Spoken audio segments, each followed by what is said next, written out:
Southeast Asia sits at the crossroads of global maritime power.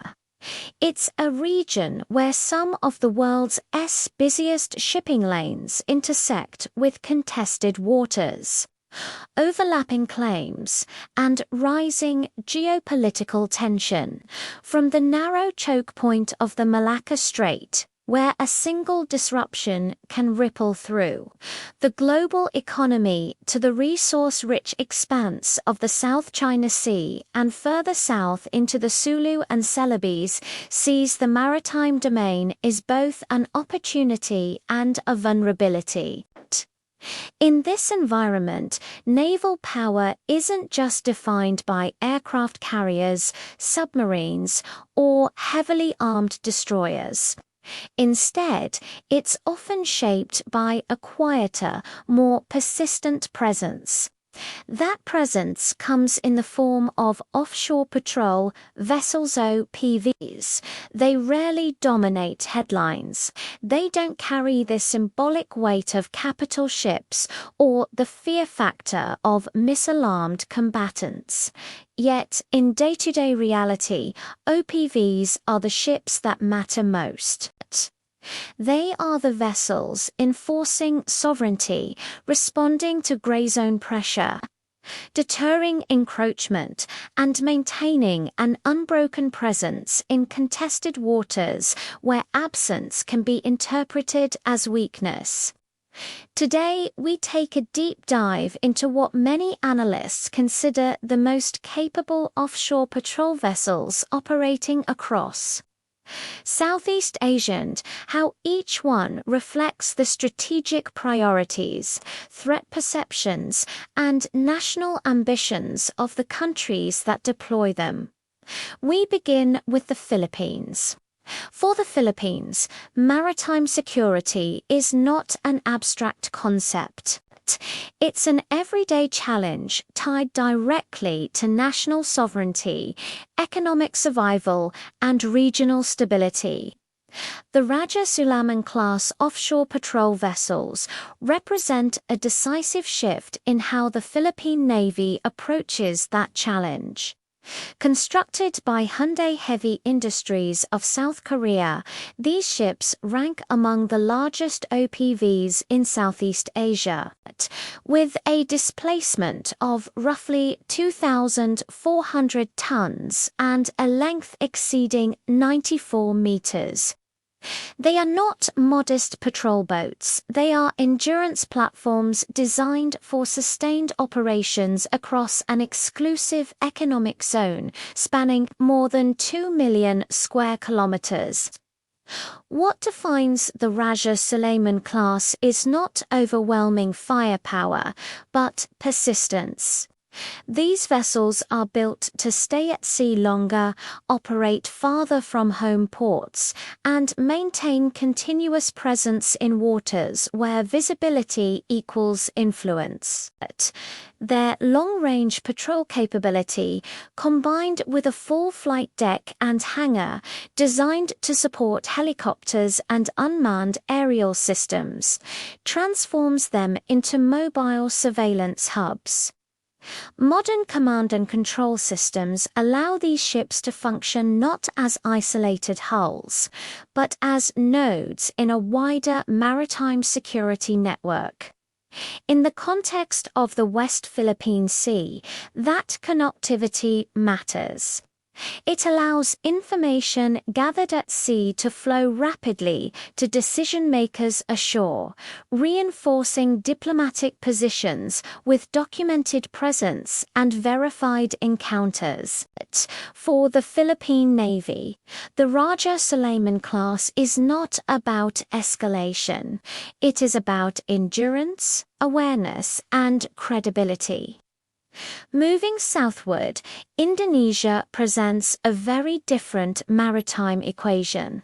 As the world's largest archipelagic state, Indonesia must secure thousands of islands, multiple strategic straits, and some of the most complex maritime geography on Earth. illegal fishing, smuggling, transnational crime, and grey zone pressure near the Natuna Sea all converge on Jakarta's naval priorities. Indonesia's response has been to blur the line between patrol vessel and combatant. The Raja Visabila-class vessels, often described as SIGMA-based corvettes adapted for patrol duties, reflect this hybrid philosophy. These ships are noticeably more heavily armed than traditional OPVs, frequently carrying anti-ship missiles, medium-caliber naval guns, and advanced sensor suites. This configuration gives them a dual identity. On one hand, they conduct routine patrols and maritime security operations. On the other, they possess the credible firepower needed to deter escalation and respond forcefully if challenged.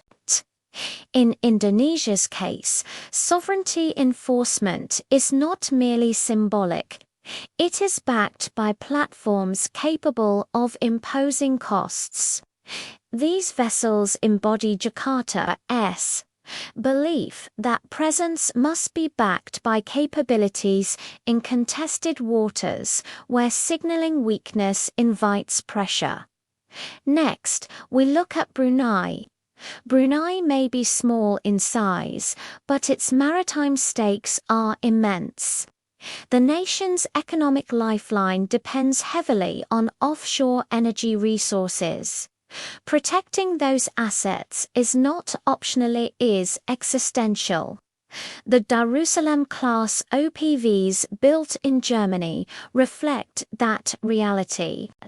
Though officially categorized as patrol vessels, their capabilities place them closer to light frigates, advanced radar systems, surface-to-air missiles, and high-end combat electronics allow these ships to operate in far more demanding threat environments than typical OPVs. For Brunei, quality outweighs quantity. Rather than maintaining a large fleet, the focus is on deploying a small number of highly capable platforms that can secure critical infrastructure and integrate seamlessly with allied navies. The result is a force that punches far above its weight, both operationally and diplomatically. This approach highlights a broader regional trend. Smaller navies investing in fewer but more capable ships to maximize deterrence and prestige. Now, for Singapore, Singapore's maritime strategy is shaped by geography. Operating in one of the most congested and heavily trafficked maritime environments in the world, the Republic of Singapore Navy emphasizes speed, information dominance, and system-level integration over sheer size.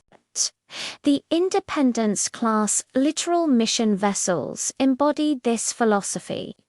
Rather than focusing on heavy armament, these ships prioritize automation, networked warfare, and modular mission systems. Advanced combat management systems allow them to integrate unmanned platforms, shore-based sensors, and air assets into a unified operational picture.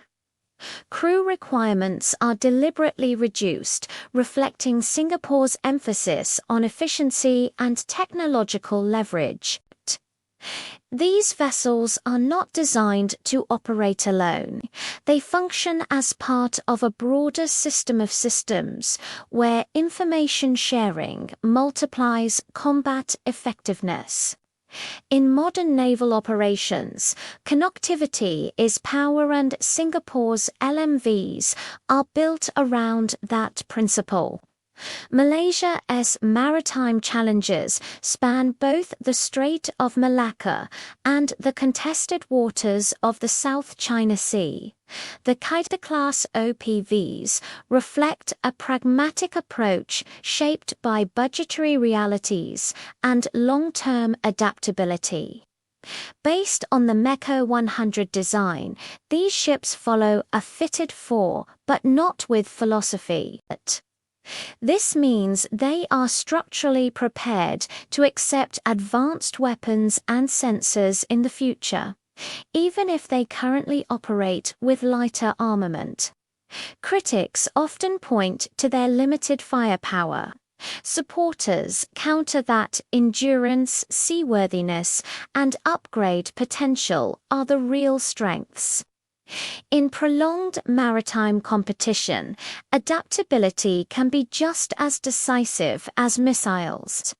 Malaysia's approach prioritizes sustained presence today, with the option to scale capability tomorrow. Thailand's Krabi-class OPVs, derived from the British River-class design, emphasize sovereignty patrols and exclusive economic zone protection. Built domestically with foreign assistance, these ships serve a dual purpose. Operationally, they provide steady maritime presence. Strategically, they support Thailand's ambition to develop indigenous shipbuilding capacity. With helicopter decks, modern sensors, and reliable naval guns, the Krabi class is optimized for constabulary missions rather than high-intensity combat. They are designed to show the flag, enforce maritime law, and respond to regional contingencies, a practical approach aligned with Bangkok's strategic posture. Finally, we have Myanmar. Myanmar's Inlay-class OPVs reflect a more inward-focused naval strategy, primarily oriented toward coastal patrol and internal maritime security. These vessels are less technologically advanced than some regional counterparts. Nevertheless, their existence underscores a fundamental truth across Southeast Asia. Control of maritime space begins with patrol vessels. Without OPVs, sovereignty claims remain theoretical. When viewed collectively, a clear pattern emerges across Southeast Asia. Offshore patrol vessels are no longer lightly armed constabulary ships. They are becoming larger, more technologically sophisticated, and increasingly central to national defense strategies. In an era defined by grey zone competition, unmanned systems, and persistent pressure below the threshold of war, OPVs are the ships that shape outcomes quietly day after day, patrol after patrol. They may not dominate headlines, but they decide who is present and who is absent when it matters most. Thanks for watching. If you found this deep dive interesting, be sure to subscribe for more content on naval strategy and technology.